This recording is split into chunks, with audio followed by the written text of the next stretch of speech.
Aloha, this is Taisei from Taisei Discovers. Today we are exploring Gabriel Miller, a man of many hats, a wonderful musician, a wonderful father, a jiu-jitsu brown belt. He has a bunch of experience in life, and we really just kind of want to unpack things today, man to man. I've known this man for, maybe a little over a year right now, but it feels like I've known him for 10.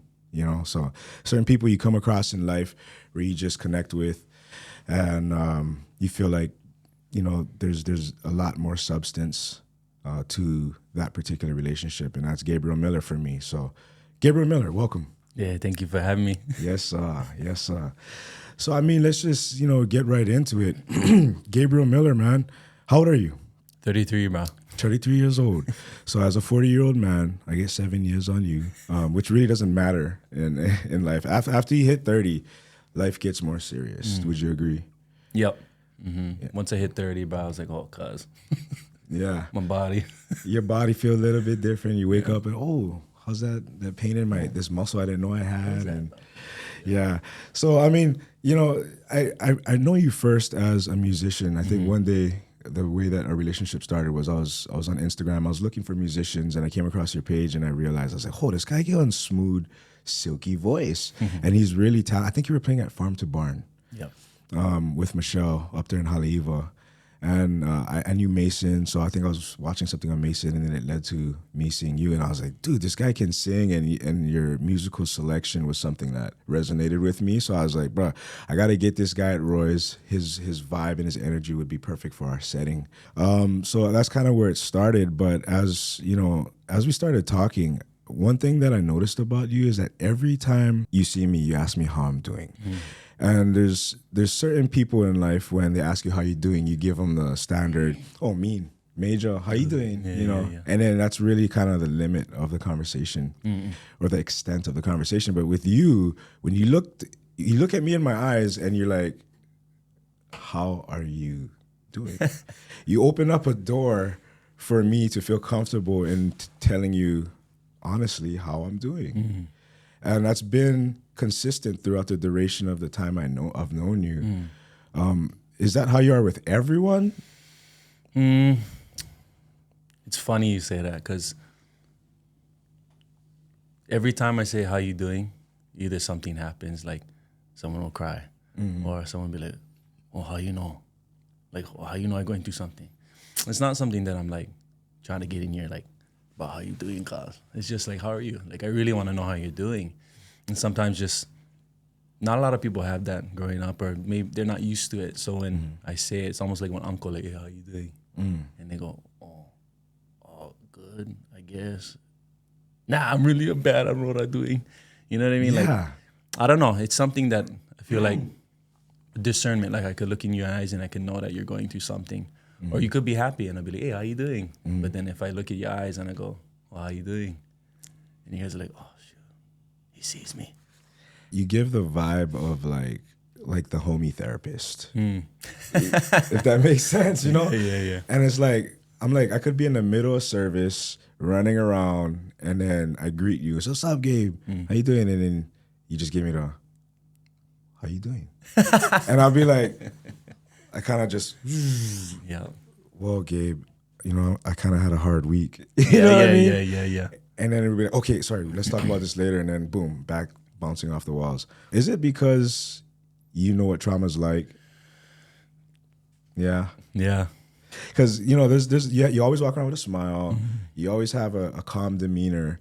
But I've always had the intuition that there's a lot more to Gabe, and there has to be a lot of layers. There seems like there's something inside of you that you hold that I would say is very heavy on your heart.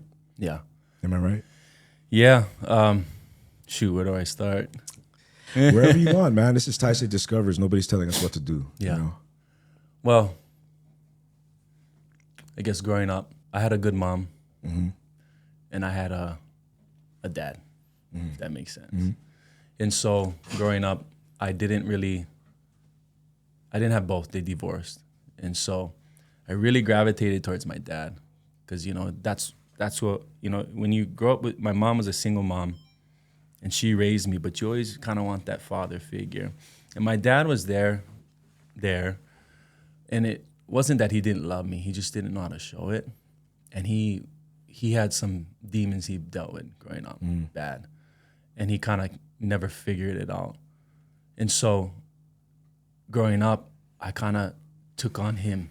Like I wanted to be like him. And I took on his I don't want to dog him, but like I took on his negative attributes, which made me angry, mad, confused, didn't know how to really, I guess, express myself in a positive way. But I had my mom as the foundational person. But when you live with your mom, you're like, I don't like listen to you, this and that. And so I always butt heads with my mom, and I always was like, oh, Dad, even if he treated me bad or whatever, it's almost like a abusive relationship. Don't want to be mean, but like it was like that. And so growing up, I was always fighting. I was kicked out of like 9 schools. It was mostly because I was misunderstood. I was the guy that if someone did something wrong, I'll take the blame. You know what I mean? And I would just, did the kind do it? I said, no. Just loyal, no. But when I did that, it put me down, actually made me, it impacted me negatively because I lost friends. It took pieces of my heart. When you're loyal to somebody who isn't loyal back, so my whole life, slowly, everything was being taken away. And there was a point when I got older that it got really destructive, and I started hanging out with the wrong people. And I started doing drugs, like heavy drugs. And then I started to, how do I say this? I'll get in trouble. I'll be like a strong arm kind of guy. And I let my anger control who I was. But I was very fearful. But I would put on a front that I'm this tough guy and this and that. But when I think about it now and I look back, I was just very scared. And so I had to put on this persona of tough. And I wasn't the guy that smiled all the time. But the thing is the people that knew me knew like the real Gabe, but I was putting this front on because I was trying to protect myself. So going through all these things, it led me to a dark place where I tried committing suicide. Crazy. And that's somebody that I'm not. But because I allowed all these things to take over my life and I didn't deal with the things that I was going through. When you do drugs and you start doing all these things, you're adding layers and layers and layers. That's probably why I have a lot of layers. But I'm adding negative layers and layers. And the more layers that you put, the more your real self is down here and all your layers are up here, right? And so when I tried committing suicide, I was actually talking to the devil. I know this might be heavy, but go ahead. I was talking to the devil, and I could physically hear him talking to me. Just do it. Go to the kind, grab the rope, do your thing, heavy stuff. And when I went to go do it, it felt like because it was instant regret. I was doing it over fear and sadness, and I was just fed up. But what had happened is that when I stepped off, and right when I was like, oh shoot, what am I doing? And it felt like too late, and it felt like the Hulk. It felt like a big hand just went whack and pulled. When you have the ceiling fan, you have the metal brace on it. It ripped off. Wow.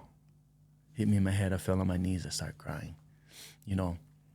But from that day on, it's funny, I still never woke up.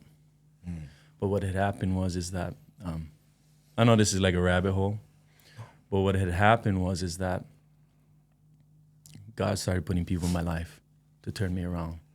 And that one person is my wife. So what had happened is that I met her in a bad time, because you attract who you are, right? Yeah. Partying, you find a cute girl, you think she's cute, she's playing hard to get. I'm like, well, I'm going to get you. Yeah. And then it got serious. And I had to deal with my demons. And as I dealt with them, all those layers that I had started coming off. Yeah. It started shedding off, and I was getting closer to who I was. But the thing is that God didn't want me to be that old person. He wanted me to be a new person. Yeah. Right? So as it's all coming off, I met God again you know, because like I said, my mom was my foundation, and I didn't realize it at the time. And as I started to give up things, and, you know, there was a point where God, this is what I always tell everybody, God wants your full attention. He doesn't just want part of Gabe, you know. It says in the Bible, I'd rather you hot or cold. If you're lukewarm, I'll spit you out of my mouth, right? And so my whole life I was like, just going to be cold then.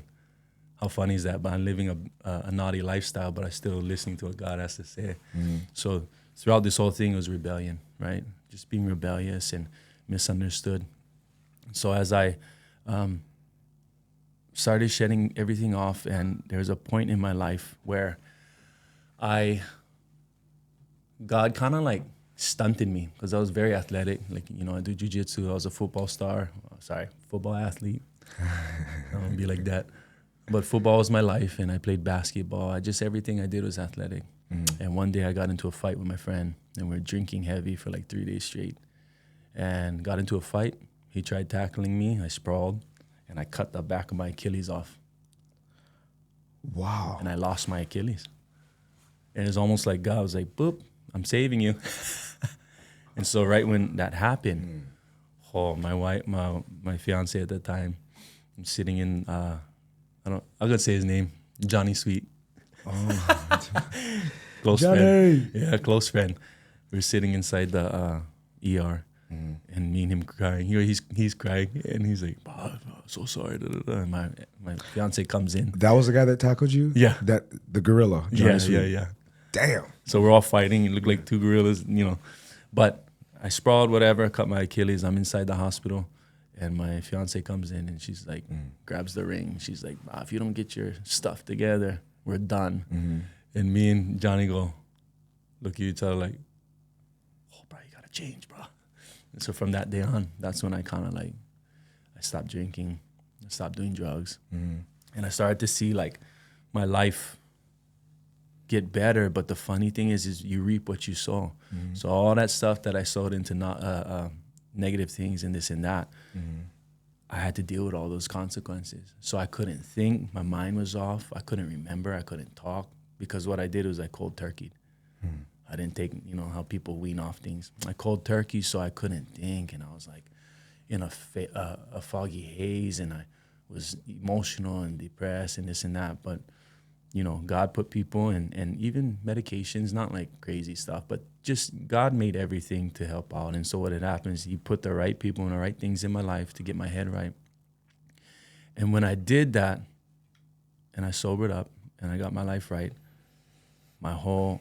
those 15, 16 years of me just sad and this and that, when I flipped my life over to Christ, 2 years was the most growth I ever had in my whole life. I got married. I had my first child. I went on tour with Sammy J. I traveled across the world. My mind got clear again. I started writing an album. I did an album. I made a band. I did all these things, right? And what I realized is that when I did finally give it all over, that's when my life changed.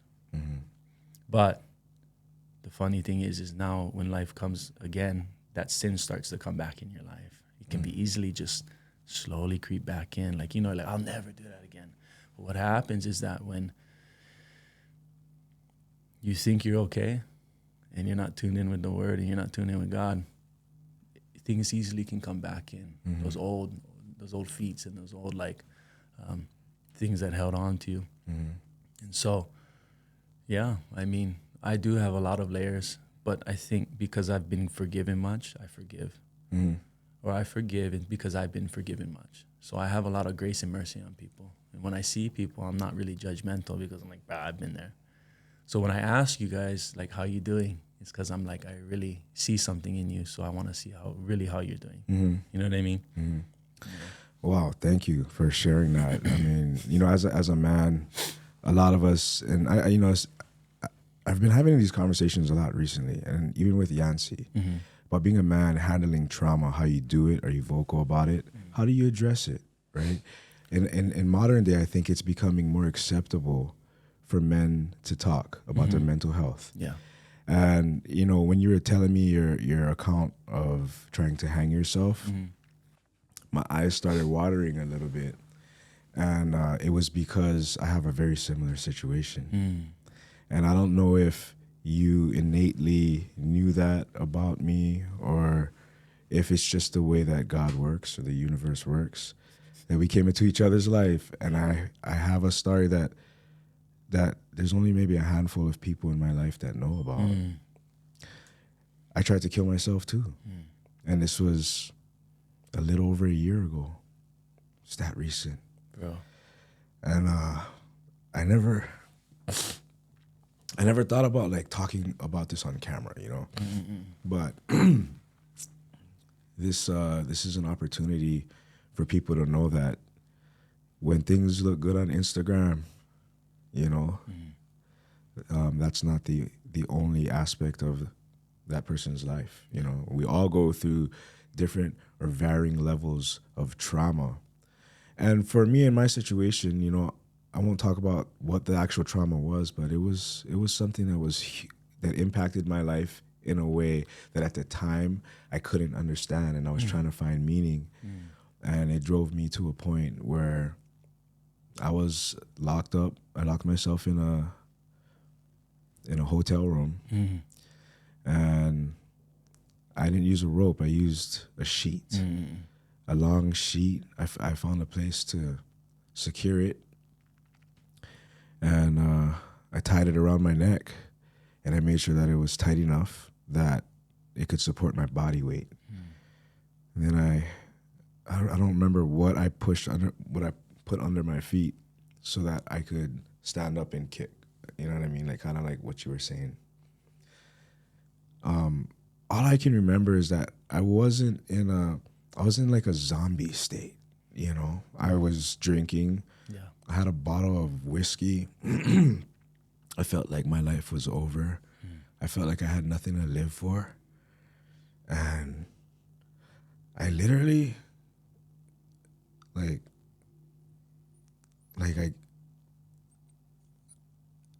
obviously didn't secure it tight enough. And maybe that was me doing that on purpose. You know, maybe I was just going through the motions. But where I am now, 1 year removed from that trauma, and looking back, I literally blocked that out of my mind. I forgot I did that until about a month ago when my other friend was telling me about cutting himself. And then he was talking about suicide and stuff, and I was like, damn. And then it popped into my mind. I was like, I actually was in such a dark place that I tried to do it too. So as you were telling me that, it kind of brought those feelings back, and I just, the parallel of you, drug usage, I've, people that know me know that I've dabbled, we'll say that. You know, I'm at a new place in life now, you know what I mean, where that is not conducive for the lifestyle that I want to live, you know what I mean? But that trauma brought me to a point where I can say in the open, I tried to kill myself. I didn't just think about it. I went as far as being alone. After I fell and I wasn't dead, I was like, obviously, you know what I mean? Like, I'm not gonna go through with this. And I called the suicide hotline, had a really good conversation. But that wasn't the end of it. You know what I mean? Nope. I had to live for the next, I had to go home and then go to work. And continue to find different ways to deal with that trauma that brought me to that point. Yeah. You know? And I think you were inserted into my life around that time. And you have been somebody that has been a solid for me. You know, people come and go into your life, and as you get older, your circle gets smaller. The things that don't serve you or the people that don't serve you don't make the circle. You know, you have to be like that. It's a boundary that you have to create if you want to take life serious and you want to be true to yourself. You know, so yeah, man, that's my account. You know, and thank you for allowing me to feel comfortable in talking about it. Yeah, it's tough, bro. You know, and I'm happy you're here. You know, it just shows you that God does have a plan. Yeah, and we still can if we start to or if we continue to put our time and energy with things that destroy us, it'll be easy to get back there. Does that make sense? Oh, yeah. So it's like we have to continue to make those tough decisions, because I'm not perfect. I mess up all the time. You know, just because my life changed around doesn't mean I still deal with daily battles every single day with my mind. And, you know, all those things that I went through, it's not like it magically disappeared. You know, and as we talk about being men, you know, society tries to push men away and say, you shouldn't be manly. You need to be this, and that. And I'm like, no, bro. God made us to be men, to be leaders of our household, to be leaders of, you know, the places that we're put in to be leaders, because, you know, we should be natural born leaders, right? And a lot of people say, I'm not. It's like, no, you should be. Push yourself to be. And being a man is not easy. You got to do the things that people won't do. And like you're a great leader, right? Because you're not someone who just points fingers. You're a doer.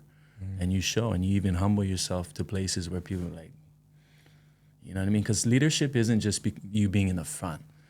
Leadership is being that guy who's in foundational, who's willing to put himself in a back seat and help others succeed and go above and beyond. That's a leader, right? Everybody thinks you got to be in the driver's seat and you got to be this head honcho, this and that. No. You know, I'm in a season in my life, because growing up, I was always that type of guy where I was just a natural leader. I was just naturally team captain, this and that, you know, put in the front. And now I'm in a place where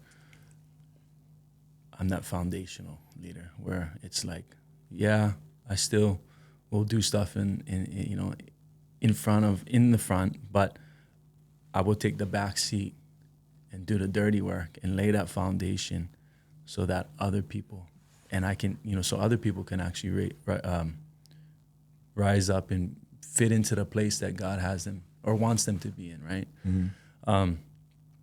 I think that, like I was like super squirrel. Going back to, like for you when you tried committing suicide, and you said zombie, felt like it wasn't you, huh? You felt like it was like outer body, if I'm right. Yeah. That's how I felt. Well, it wasn't me. And there's no way right now you'd go right now and do it. No way. And so what I was thinking is that the common denominator we had was spirits. And what that means is alcohol, right? They don't call it spirits for nothing. You know, they even say that when you drink, you're opening yourself up to the spiritual realm, right? And so when you're heavily into it and you're in a depressive mind state, they're just feeding thoughts and getting in your head. And like you said, zombie, it's not me. But you're very easily listening to whatever those thoughts were. You know what I mean? You know, you're a religious man. So, and I wouldn't say I'm a religious man. I'm a spiritual man that is interested in religion, right? I've went to your church a couple of times, and I really had a really good time. The word touched me. I have a strong relationship with God. I pray, talk to him every night. You know what I mean? Actually, every day, throughout the day, even more than I ever have. You know, throughout this last year, my relationship with God has gotten so much stronger, and I know for a fact that he wants me to win. You know what I mean? He wants to see me do well. He wants me to influence people, use my platform to influence people in the right way, in positive ways.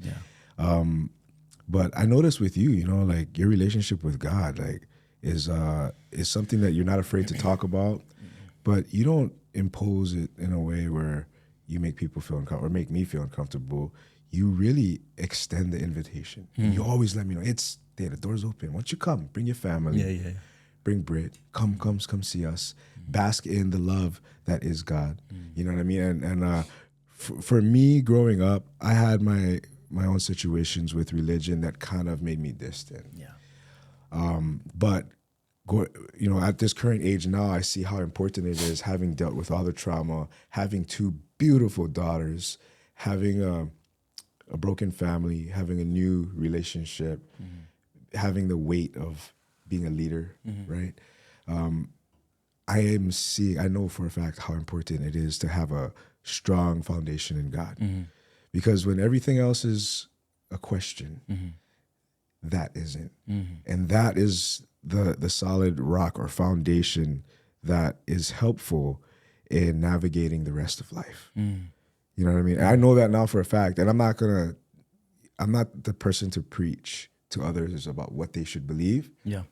But I can say that I'm, from my own experience and from my account, having a very strong relationship with the Almighty is something that helped me exponentially. Yeah. Yeah, bro. I mean, I think, you use the word religious. I had a falling out in church. I think that's what pushed me away too, is church. And at the time I didn't realize that the church is like a hospital. It's full of sick people. And, I allowed people to hurt me in ways that would push me away from Christ. And that's actually the devil trying to get in between, right? We're not perfect. And, I wouldn't say I'm a religious man. I just feel, I would say that I have a personal relationship with Jesus Christ. And that's what I try to tell people, is that I can't force you to do anything, because it's all about your relationship. That's all God wants. He wants your full attention. He wants to have a relationship with you. And church can get in the way because people are sinners, It's like somebody could hurt you and you'll be like, oh, I'm over it, but I don't want to go back to church. And what happens is you're disassociating with what God was supposed to. It's supposed to be a holy place, a place like a hospital. Like, we come in, he's the healer. We're sick, we need him. And I think, like how you said, something happened in your life where you're like, got turned off. You're like, oh, I'm over this stuff. You know what I mean? And sometimes, my dad and my grandma and grandpa was Catholic, and it's very action based, like up, down, 10 Our Fathers, 5 Hail Marys, like that kind of stuff. And the way that I see Jesus is that, he died on the cross for our sins, gave up his only son, rose up again, and he allowed us that we can just go to him, And that's what I really cherish, is that I can just talk to him whenever I want. And he'll be there. I may not like the answer he gives me, right? Because he will always answer. But to me, that's an amazing feeling where I can just be able to talk to him whenever I want. I don't got to go through a priest or a pastor. I can just go to him. Say, hey, I'm going through this. Lord, please help me with this. Lord, thank you for these things you're doing. Because you know what? One thing I can tell you, has God ever let you down? No. Have you always meet your ends meet? And what I mean by that is, like, for me, not one time has God, he's always provided my needs. So, like, for when I felt like I wasn't going to be able to, like, pay for my rent, somehow something comes up and I pay for it. I always have food on the table. I always have the money that I need, not the money that I want. But you know what I mean? So it's like he always provides for our needs. And for me, that's more than enough. It's like, I just want to be able to know that I can trust in him, because one thing I've noticed is that I may change, but God never changes. He remains the same. Constant. You know what I mean? Bro, that's just talking about church and God, as you're talking, something popped into my mind. Johnny Sweet. Yeah. Okay. When I was going through my trauma through this last year, he's somebody I reached out to. Yes, he. And my relationship with him stems from Mike Kai. Me and Mike, we go back, and he's an amazing man, amazing pastor, amazing leader, very influential, and of a lot of the people that I've seen in church, the leaders, he's one that I can really say, I feel like he's doing it for the right reasons. Oh yeah, you know what I mean? It's a grand production. Inspires a super grand production. Yeah. Biggest in the state, I would say. Probably one of the bigger ones in the world too. But there's a comfortability level that I have when I go to that church. Even though it's such a great big production. So shout out to Mike Kai and Inspire Church and Lisa and Becca and Elijah. I call Johnny. Huh? Every time I call him Johnny, Mike just makes sure to say, "Oh, Elijah." Yeah.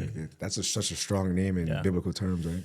But he was somebody that reached out to me. It's funny that he tackled you and you guys were so close and you had that story. And then, like, through my trauma, he was also there too. And when I asked him, I was like, hey, bro, you guys got any seats open? Because I didn't know, the situation, or if you have to come early, get seats. I know it's very, He's like, bro, I get one seat for you. Right in the front. Right? And then when I went in, bro, Yeah. my experience was I went in, I was all boss up in the head. Yeah. You know what I mean? And I went in and Becca's there and I was like, oh, where's Johnny?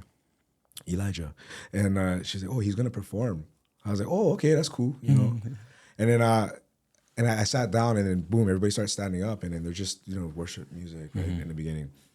And bro, God was talking to me, bro, through the song. You know what I mean? That's what it feels like. Every time I go to church, I feel like I get the nugs that I need to reinvigorate me so I can go back out with good energy. Right? That's what church does. Like you said, it's a hospital, and God is the doctor, the ultimate doctor, right, in that sense. But I just thought it was cool that we have another connection through Johnny or Elijah. And next time I see him, I'm going to make sure I give him his aloha. Did you reach out because he's been vocal about his relationship with Christ? I don't know why I reached out. I reached out because of Mike, and I think Mike was, he's real busy. Yeah. And if I actually get this, bro, when I was going through that little bit past the suicide ordeal, I reached out to Mike, and because I was like, I need help. Like I'm looking for people and I couldn't just ask anyone. Yeah. Not everybody gives good advice. Not everybody's ready for, the info that the heavy burden that you have.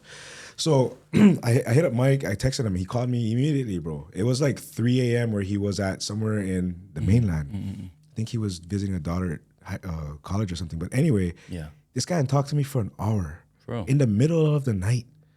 For a leader to do that means a lot. Exactly. I mean, I feel like it could have been anyone that was going through that serious of a situation that Mike would have done that for. So to me, that showed me all I need to see to know what kind of man he is and what kind of leader he is. Because to balance his empire and to be able to take a call at 3 a.m. in the morning for brother man in Hawaii that's going through a hard time, to me that says a lot. Yeah.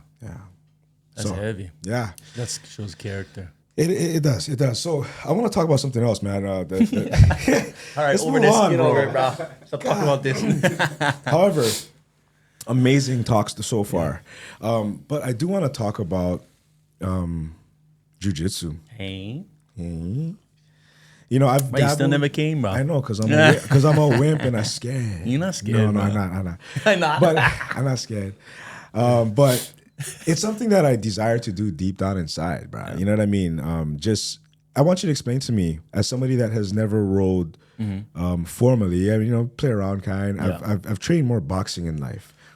But at this age and with my body and with the way it is, and the lack of dexterity and my tight back, this guy told me again, tight back. Yeah, your back is the tightest. The tightest back he's seen in, I'm a big back. Every time I hug him, he flexing.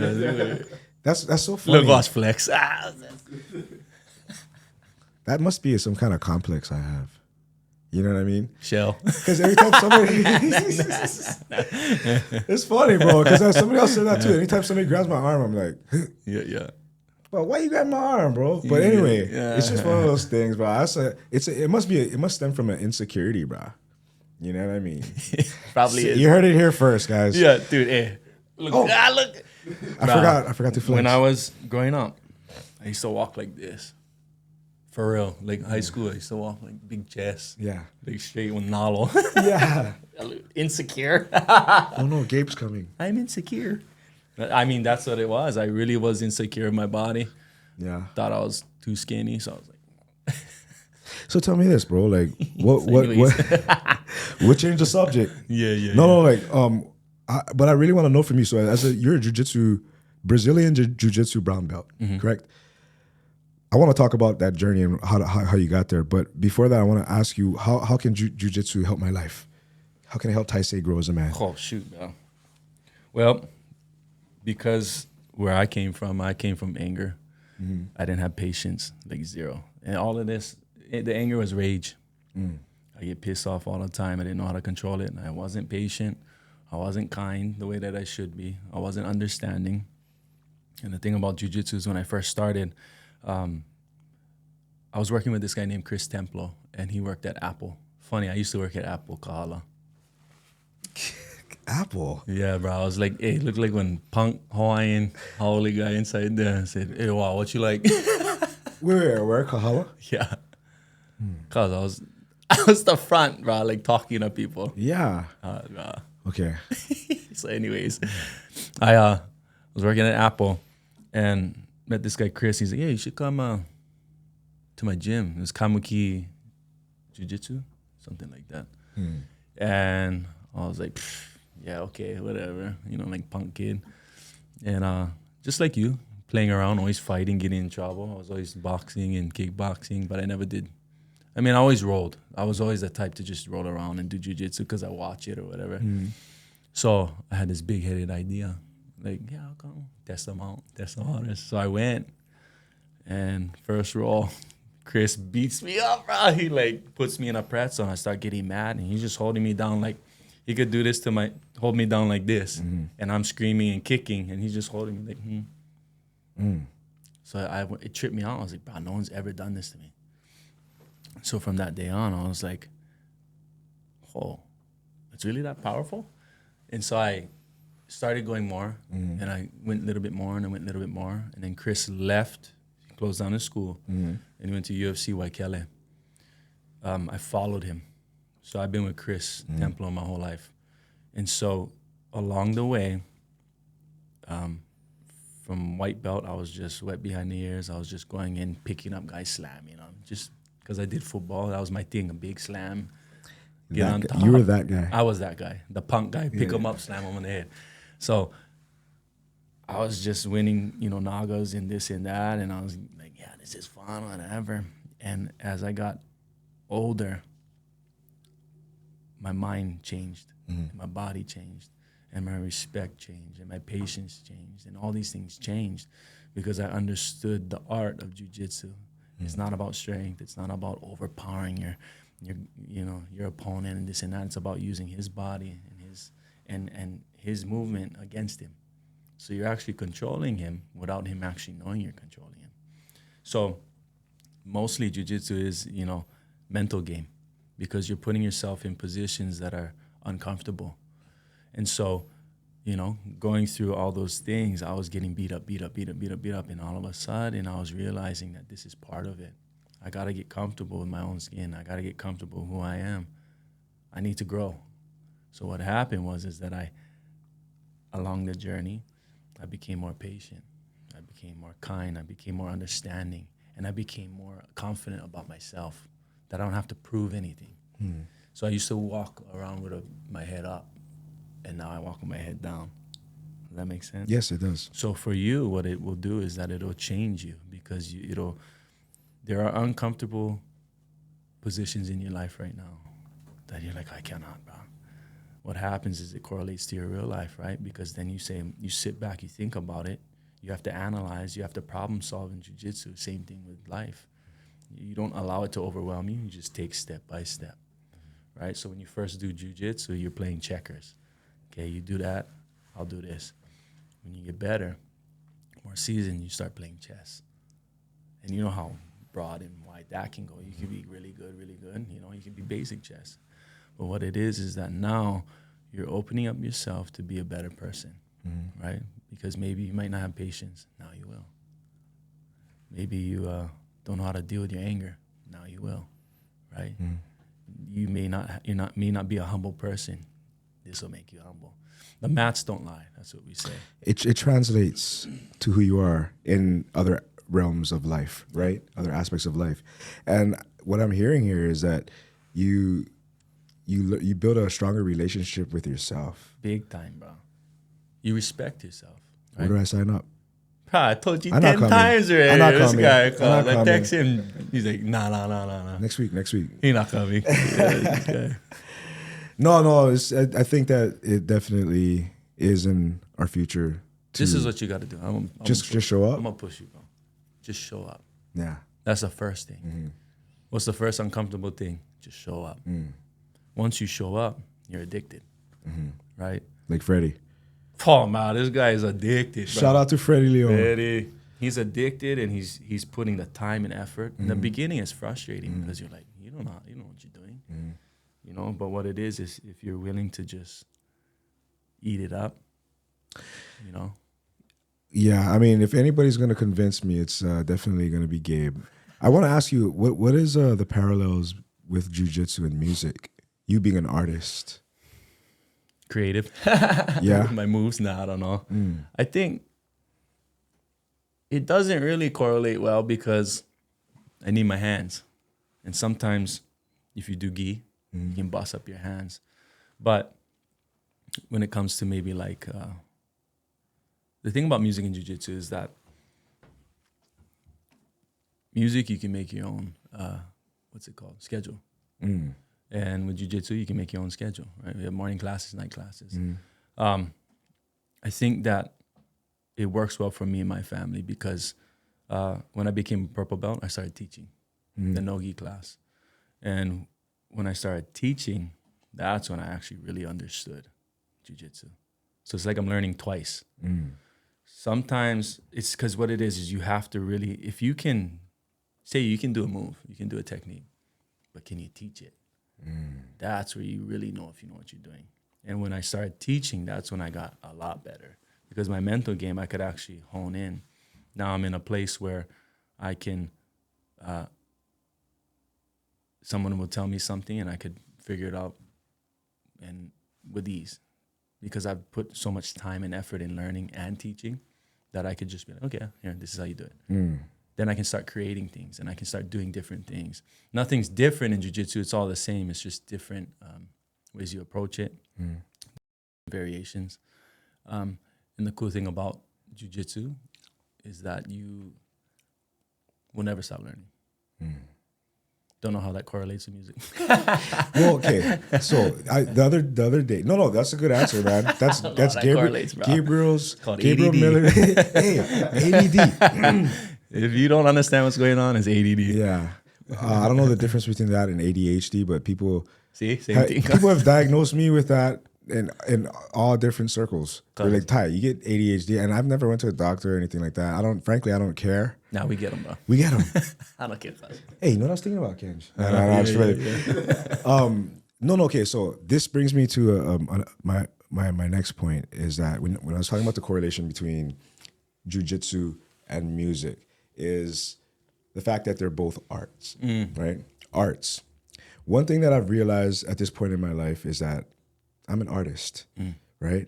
And before I had a hard time saying that because I thought, what would other people think? Where's your body? Yeah, no, bro, trust me. That's what drove my life. Really? What other people think. And that, and maybe that's why I flex, right? Because what do you think, right? I need to show you a certain Taisei, right? Yeah. I am an artist. Yeah. I don't have any one particular body of work that I could say, here's my catalog. Actually, you know what? I do. I have over 300 pages at home of verses that I write. I rap. You know what I mean? Just for fun. And he's good at it too. I'm all right, bro. I'm all right.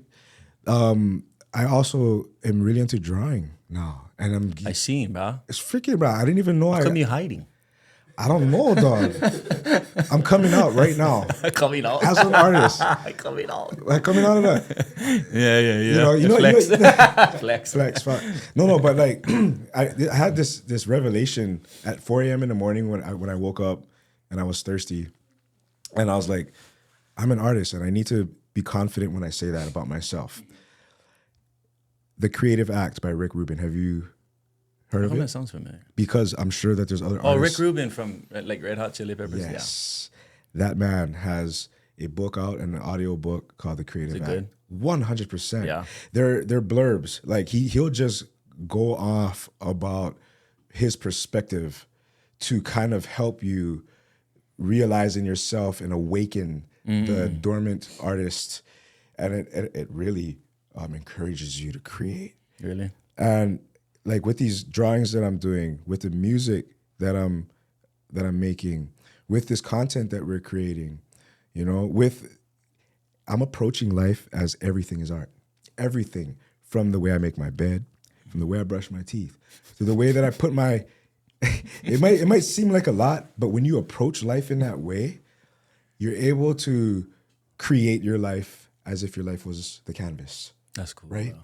When you look at everything as art, bro, and even the way I approach my employees at work, my interactions with them, the way I talk to guests on the floor. You know what I mean? You smooth, bro. I'm gonna be honest. Nah, bro. Nah, you smooth. I'm not, Kenji. I'm not, Cuz. seeking validation, but Nah, for you real, smooth. for real. Nah. But you know, like back in the day, bro, I would operate in all aspects of life to get that statement that you just gave me. And then when you give it to me, then I would go, okay, I am good. I am great. Okay, I am good. You know, but then I start feeling shitty and self-conscious about myself, and I would seek validation from someone else. So I'd be all smooth or try to be all, give them the flex and stuff. Oh, Ty, you working out, huh? Oh, you noticed. You know what I mean? My whole life, it drove me. And now I'm at a certain point where I'm 40 years old and I realize that about myself, and I'm breaking out of that. Let's talk about that real fast. Okay. All right. So where did that come from? Why do you seek validation? What didn't you have when you were younger?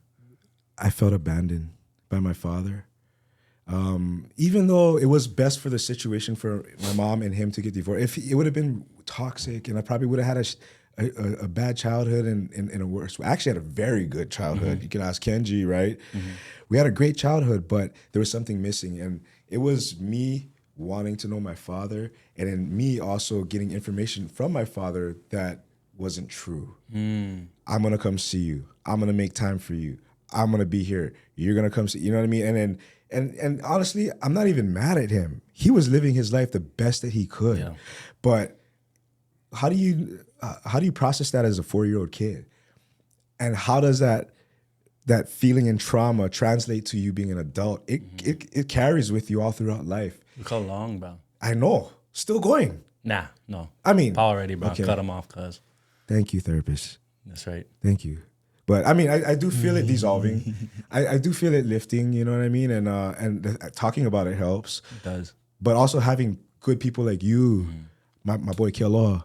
You know what I mean? Yeah. He's been one of the realest dudes in my life. I don't even spend a whole lot of time with him, but I love that man because he has always been real, true, and he's always supporting and encouraged me to be the best Taisei. And then I got guys like Kenji. Yeah. How fortunate am I to have this man side by side with me? Not just through this project, but in life. You know, he's my younger brother, but I look up to him. You know? He's 6'7", that's why. Looking like Matumbo, dog. Well, I look up to you guys. Yeah, so that's where I think my trauma stems from. But pinpointing it, understanding it, processing it, and working through it is important. Yeah. You're doing a good job. Thank you. Yeah, you're doing a good job, bro. It's funny because even like, it's funny the things that when you're little you absorb and it sticks with you the rest of your life. You may not realize where it comes from. You know what I mean? Yeah. And then when you realize, you're like, nah, no way. But you're like, oh yeah, my dad was like that. Oh yeah, he didn't come get me. Oh yeah, I remember that. Funny, bro. There's one thing. I keep dogging my dad. I love you, Dad.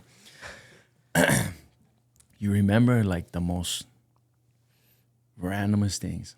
One time he said he gonna pick me up, and I fell asleep on the couch because they were divorced. He said, I'm gonna pick you up, and I was waiting, but I fell asleep on the couch. It was like 5 or 6, and I woke up and it was nighttime, and he wasn't there. And I called Mom, and Mom said, oh yeah, he didn't come. He said he had to do something, and it stuck with me for 33 years, bro.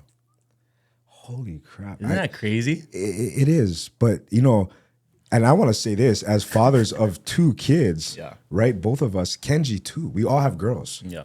Oh, we're bro. Oh, bro. Hey, thanks God. Thank you, Jesus. Jesus, it was for a reason. We all have 2 girls, right? Yeah. But that makes me think about what I do and say to them now. Right? Yeah. What you said. Just by telling them you can call them and then you don't call, bro, you could ruin their life. Damn. But hey, I wanted to tell you one story too that I thought about when you said you had a instance with your father that stuck out to you and you still hold on to it. Yeah. And this is not to shame my father who has passed away. He's probably here right now going, Taisei, man. Schmack. No. So I remember I was in like 3rd grade or something. And my dad surprised me at school. And that was kind of big for me because he showed up. He was with his wife at the time. and they showed up with cupcakes for my birthday, dog. And it was, I was so happy because I was like, whoa, Dad showed up to my class. I don't even know if I knew he was in town or maybe I did and he just showed up, but he showed up and he brought cupcakes for everybody. Everybody was, yay, you know, when you're a kid, you get cupcakes, dog. That's major. That's a big part of your day. That's big time. Big time. Yep. So when the teacher allowed us to eat, Dad left and stuff, everybody can, teacher was like, oh, everybody go have a cupcake and we go sing happy birthday to Tai. I was like, yeah, I felt like, oh yeah, you know what I mean? My dad brought cupcakes for me on my birthday. Another class is gonna sing. This is amazing. Cause the cupcakes was stale. The cupcakes was still had on 20% off clearance sticker on the cupcakes. Nobody saying. Dog. You know how I got teased to high school because your dad brought stuff. Oh, like He's calling you cupcake. Like Tai's cupcakes, huh? This dad, you know, it's just one of those things like, you know, kids they're brutal and they're just, you know, and that particular situation made me salty at my dad because you know what I'm saying? Even though it was a great deed, he did an honorable thing by bringing his son, showing up. He showed up. Yep. But as a kid, after already having that relationship with him where he said he's coming, he don't come. He said he's coming, he loves me, but he don't come. He calls twice a year. And then for the stale cupcake situation that happened, bro, I was done with this dude. I was done. Bro. And is that fair? No, that's not fair. Now that I think about it, I would hate, hey, get this. Frick that, it's fair. No. Hey, get this. It even gets funnier, bro. Yeah. Mia's birthday, my daughter's birthday, right? Yeah. And I didn't even remember the dad cupcake situation, but dog, I thought I'm gonna drop cupcakes off at her class. She's in 4th grade. This is last year, cause she's in 4th grade. I stay on the way to school with the 24 cupcakes ready to show up, and I made sure they was fresh. And asked the lady at the counter, when were these cupcakes made? Just so that they're not still kind of like recreate that trauma. Anyway, but I stay on the way to her school, dog. And I'm thinking about the cupcakes and what it's gonna do. I got balloons and cupcakes for her. I'm like, she deserves this. Cause I almost hit when pedestrian. Hit the brakes, cupcakes fly, and smash all in the car. And I was running late to work, and I was just like, damn. Dang. Bro, I still gave it to him, man? I did, bro. This guy, and then now I think about what we were talking about. But then I asked her afterwards. She's gonna hate you now, bro. How's the cupcakes? Because she said it was mean. Everybody had good, like, it was good. Everything was good. Like, I was like, holy shit. I had just nearly escaped that one. Yeah. It's just crazy how life works, you know? And the patterns and how you re-experience trauma and stuff like that. He's like... He didn't flex that time. You saw that. Walls coming down. I'm growing, bro. I'm growing. I'm evolving. Thanks. Anyway, so what's next for Gabe, man? In life? Well, talking about jiu-jitsu. Anything. What's next? Wow. Well, I'm planning on hopefully opening up a gym. A jiu-jitsu gym. Your own gym? Yes. It's something that God's put on my heart for a couple years. But you have to be a certain belt color, right? Mm-hmm. So I had to wait till I'm at least brown. But it's been on my heart since purple. And I'm just trying to do it traditionally, right? Mm-hmm. It'll be, I can't say the name yet. I cannot, not yet. I cannot. But it will be mostly no-gi. We will have gi, but it'll be mostly no-gi. And it's really to help out the kids, bro, and help out people. That's my goal, is to really help people. You know, I want to see people grow. I want to see people step out of their comfort zone. I want them to go through what I've been through, you know. And there's been people in my life who have, I know it's spiritual, but prophesied over me, saying that I was playing music one day. I was leading worship, and this guy comes up to me. He's like, hey, can I tell you something? I'm a big Hawaiian guy. I've never met him. And he's like, you know, when I looked at you, I saw a father. But I saw a father in the way of you holding young men that don't have a family or don't have a father. And I was like, oh, that's kind of heavy. And I've been kind of giving that people have been prophesizing that way, like, wisdom and being that uncle or being this and that. And it's weird for me. I'm only 33, but don't call me uncle, cause you mean everybody call me uncle. You kind of like my uncle. Yeah, At 40. You have uncle vibes though. Yeah, I know. If a male could nurture, you have that energy, and that's important when you open your own gym. Yeah, because you are the ultimate leader in that gym, right? Yeah. And everyone will look to you. You know what I mean? Yeah. It's a big responsibility, and it's scary, you know, opening up a gym, and sometimes you feel like you gotta give up something in order to gain something, right? I think I was talking to Kenji. He's like, "So, what about music?" And in my head, I'm like, "Shoot, I don't know. I'm kind of stuck in this like, I don't want to give up music, but yet I want to open up a gym." But you know that, like, It seems like music funds. you know what I'm jiu-jitsu. saying? But you know what I mean? Yeah, I so do. it's like in your head, you have these doubts. Just like in jiu-jitsu, you have doubts. Am I good enough? Is this even worth it? Or should, you know? But I think God's telling me just to trust, right? That he gave me this God-given talent to sing. He's not going to take it away from me, right? It just may be a season where I need to invest more into something. Does that make sense? Yeah.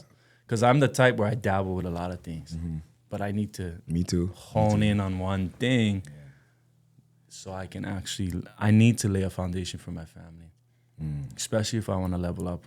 You know, jiu-jitsu is not going to make me a lot of money, but if I do it in the right way, it could take care of my family. Does that make sense? It does. Where I lay that foundation for my family, my kids, and then generations and generations. That's what I want to leave, a legacy. You know, I can leave a legacy with my music too, but I just think this is what God's put on my heart, and I need to listen. So I used to tiptoe, like, oh yeah, I'll do it a little bit, put my foot in the water, write the business plan, and then it gets hard. Oh, okay, Paul, this is too hard. Cannot. Just gotta keep going, keep doing it. Wow. Well, it seems like you are living your purpose. Yeah. You know what it is. Not, a lot of people are on the quest. That's part of life that I think everyone goes through, is finding the meaning for you being here, right? Yeah. Your purpose. And, I'm still figuring out mine. And that's what Taisei Discovers is. It's a platform where we can openly talk about discovering the spirits.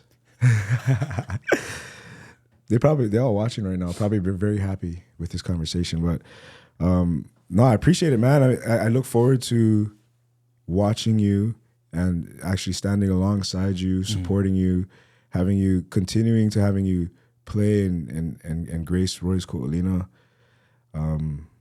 Yeah, man. Is there anything else that you wanted to talk about? Thank you for having me. You know, I really appreciate you, and even, you've been talking about me, but you've been somebody that easy to talk to and somebody that I can be open with without being judged. You know what I mean? So I appreciate our relationship. I'm happy for what you're doing. You're a great leader. You're a great friend. You too, Kenji. I just met you the other day. 6'7", bro. I'm going to stick with that. But yeah, I love you, bro. I love you too, bro. Yeah. You can follow me at Gabriel Miller _XII on Instagram. YouTube, just look up Gabriel Miller. The songs are His Name and Redeemed. Also, 12 noon and midnight, me and Freddie playing music. And jiu-jitsu. Oh, and jiu-jitsu. If you ever want to train with me, I'm at UFC Waikele. I teach the no-gi class Tuesdays and Thursdays at 10 a.m. Better beat it. Wow, what an amazing episode. We've dealt with a multitude of emotions. It was a very honest talk. One thing that kind of sticks out in my mind is the quote, "The more emotional I am, the less intelligent I am." But it's very important to be in touch with your emotions, to confront the things that plague you.